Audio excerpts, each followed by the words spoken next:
বরিশালের মেহেন্দিগঞ্জ উপজেলার শ্রীপুর ইউনিয়নে জেলেদের জন্য বরাদ্দকৃত সরকারি চাল চুরি এবং তা পচে নষ্ট হওয়ার এক চাঞ্চল্যকর তথ্য সামনে এসেছে।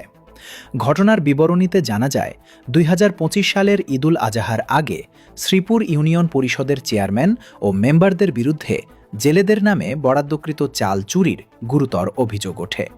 সেই অভিযোগের ভিত্তিতে স্থানীয় বিএনপির অঙ্গ সহযোগী সংগঠন, যুবদল ও স্বেচ্ছাসেবক দলের যৌথ তদারকিতে দুটি বাড়ি থেকে ৫০ কেজি ওজনের মোট ২০ বস্তা সরকারি চাল জব্দ করা হয়।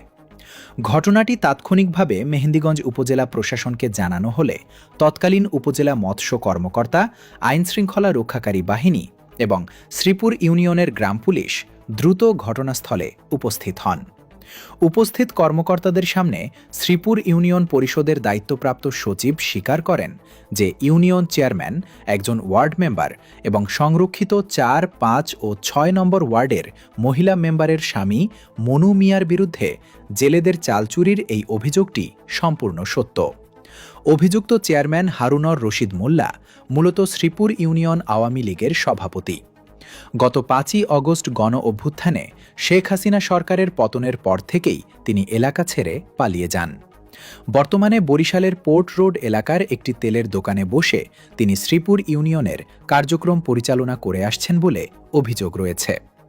অন্যদিকে অভিযুক্ত মেম্বাররা আওয়ামী লীগের দোসর হওয়া সত্ত্বেও স্থানীয় বিএনপির নাম ব্যবহার করা কিছু ব্যক্তির সাথে আঁতাত করে দীর্ঘদিন ধরে এই চাল চুরি করে আসছিলেন। সবচেয়ে দুঃখের বিষয় হল, ঘটনার দিন জব্দকৃত চাল গরিব ও দুস্থ জেলেদের মাঝে বিতরণের আশ্বাস দিয়েছিলেন উপজেলা মৎস্য কর্মকর্তা, কিন্তু দীর্ঘ ১ বছরেও সেই চাল বিতরণ করা হয়নি। চাল চুরির এই ঘটনার সুষ্ঠু সমাধান ও বিতরণের লক্ষ্যে শ্রীপুর ইউনিয়ন স্বেচ্ছাসেবক দলের কর্মী সোহেল হোসাইন স্বাধীন দীর্ঘদিন ধরে ইউনিয়ন সচিবের সাথে আলোচনা করে আসছিলেন, কিন্তু সচিবও আজকাল করে দীর্ঘ একটি বছর পার করে দেন।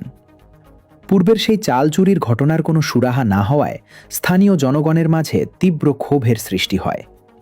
এরই প্রেক্ষিতে গত ১০ জুন ২০২৬ তারিখ রাত ৯:৩০টার সময় একজন গ্রাম পুলিশের উপস্থিতিতে স্থানীয় জনগণ সহ শ্রীপুর ইউনিয়ন যুবদলের প্রাণ নুরুজ্জামান হাওলাদার এবং শ্রীপুর ইউনিয়ন স্বেচ্ছাসেবক দল সোহেল হোসাইন স্বাধীন চেয়ারম্যানের চালের গুদামে যান।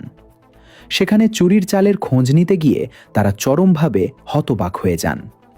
তারা দেখতে পান দীর্ঘদিন অবহেলায় পড়ে থাকায় গরিবের হকের সেই মূল্যবান চাল আজ পচে সম্পূর্ণ পোকা হয়ে গেছে। এমন অনাকাঙ্ক্ষিত ও হৃদয় বিদারক দৃশ্য কোনোভাবেই কাম্য ছিল না বলে ক্ষোভ প্রকাশ করেছেন স্থানীয় সচেতন মহল। জনগণ এখন জানতে চায়, গরিবের পেটে লাথি মারা এই চাল চোর সিন্ডিকেটের বিরুদ্ধে প্রশাসন শেষ পর্যন্ত কী ব্যবস্থা গ্রহণ করে।